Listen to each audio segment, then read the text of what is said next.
What's up, guys? Welcome back to Amazing RC. As you can see, we've got my GMADE Komodo here, and well, not much has changed on the outside. However, the inside is completely different. Well, I could actually say it's completely backwards because GMADE, when they designed the Komodo, they decided to put the electronics, the receiver box, in the front of the truck. They put the battery option in the rear of the truck. And for this truck, to be honest with you, as a trail truck, it really didn't bother it at all. I've run this truck for just about 6 months now, and I've run all sorts of batteries in the rear. 2S LiPo, this one, I've run this giant 3S LiPo. A lot of times I run this little tiny 3S LiPo. I run these little 2S LiPos. I've run them on the sides, I've run them in the back. To be honest with you, I've seen really no... this truck's extremely stable. I love this GMADE Komodo.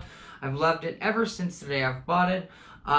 Aside from the wheels, which we just had a video on that, they were a little on the thin side, but man, I tell you, I absolutely love this truck. And I decided, because a lot of people in the crawler scene, they want to run their battery over the front of the truck. And as you can see, the front of the truck's up here.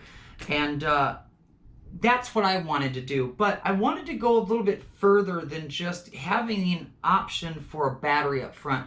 So I went ahead and I put this really large piece of carbon fiber.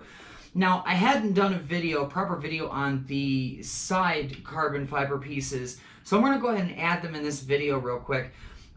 This is 7 7/8 by 2 7/8. Okay, it's 3mm carbon fiber, so it's the good thick stuff. I cut it out of a 8x11 sheet, and as you can see right now, I've got my itty bitty 3S battery up here, and I've got a ton of extra room. So what do you do with that room? Well, to be honest with you, if we just remove this battery and stick it somewhere else, this large swatch of carbon fiber allows us to do several things. One of the things that GMADE did is they attached the steering servo to the axle of the vehicle. Now, a lot of people, when they want to go really scale, your RC four-wheel drive Marlin is one, has a chassis-mounted servo, and this doesn't have a ready option for a chassis-mounted servo. However, if you could get it up there, it would accept it, no problem. Well, now at some point in time, if I want to, I could just chop a hole right in here at either sideways or front to back, and I could mount the servo from underneath and have a chassis-mounted servo. So there's that option. If I want to leave the servo on the axle and I have this bit of room up here, I could chop that same hole in it. And being that Komodo, as far as I know, I don't know about the bomb and the sawback, but the GMADE Komodo, when you put the body on, you'll notice that the front bumper is not connected to the chassis. So when let's say you put a winch on here, or some type of rope on here, or some type of line to tether to something, and you try to tug on it, it's going to tug on the Lexan body. Now, there is a tiny little hole in here that you could cut out, and you could run maybe a chassis-mounted servo winch. Those are very popular right now. A lot of guys are actually making winches out of old broken servos. So there's that option for a servo winch, and then just like I said, run the line through the front of the body. You could run the line under the body, but the servo winch is another option. One of the things that is a guarantee, besides the battery being up here, is this spot back here. There's a lot of equity. This is why I ran 3mm carbon fiber. And it's directly under the windshield. Now, if you've been on my channel for any amount of time, you know I love to run POV.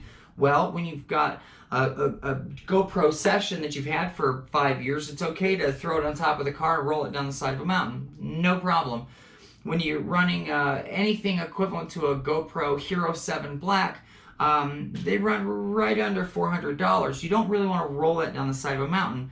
So I like to mount those on the inside of the car as much as possible. Well, that's what I'm going to do now with this, because directly underneath this windshield is this swatch of carbon fiber that allows me to mount now some type of mount to put my GoPro Hero 7 Black and actually take that viewfinder and put it right up in that glass. It's going to give a really, really sharp, with the hyper stabilization, a great shot. So look forward to that as well. Like I said, guys, it's not just a battery tray up front. There's so much more going on. One of the other things it did, to be quite honest, is it stiffened things up a bit. The only thing holding this truck together, front and back, I probably got rid of it by now, were just your normal, plastic bits that you would find putting your H-frame together. With having this carbon fiber holding the front of this H-frame to one another, really stiffens things up. So I'm really excited to get this out on the rocks and in the trail and see how things go. I did get a couple comments on the last video about the wheels, and they said that on their Komodos and their bombs and their sawbags, that the tires that they had, I think these are the 1306s, that the tire knobs were kind of brittle. I have had zero problems with my tires, as I stated in the last video.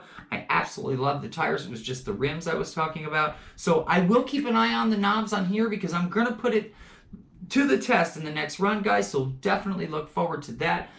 Once the rain clears for 5 minutes, we're going to get this out there and get it on the trail. Guys, as I said before, really appreciate all of your support. We're going to get this out there and get you guys a very cool video very, very soon. Until then, it's Brian, and it is Amazing RC. We'll see you guys very soon.